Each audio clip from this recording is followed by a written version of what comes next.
நாட்டின் சில இடங்களில் பிற்பகல் 1 மணிக்கு பின்னர் மழை அல்லது இடியுடன் கூடிய மழை பெய்யக்கூடும் என வளிமண்டலவியல் திணைக்களம் எதிர்வு கூறியுள்ளது.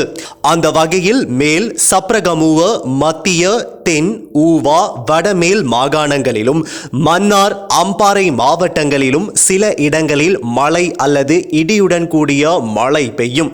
மேலும் சப்ரகமுவ, தென் மற்றும் ஊவா மாகாணங்களிலும் அம்பாறை மாவட்டத்திலும் சில இடங்களில் 75 மில்லிமீட்டர் வரையில் மழை பெய்யக்கூடும் என தெரிவிக்கப்பட்டுள்ளது. தென் மற்றும் கிழக்கு கடலோர பகுதிகளில் காலை வேளையில் சிறிதளவில் மழை பெய்யக்கூடும் என எதிர்பார்க்கப்படுகின்றது.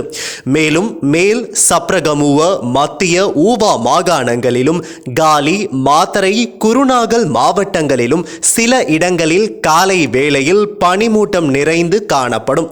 இதேவேளை இடியுடன் மழை பெய்யும் சந்தர்ப்பங்களில் ஏற்படும் அனர்த்தங்களை குறைப்பதற்கு தேவையான பாதுகாப்பு முன்னாயத்த நடவடிக்கைகளை மேற்கொள்ளுமாறு வளிமண்டலவியல் திணைக்களம் பொதுமக்களை அறிவுறுத்தியுள்ளது.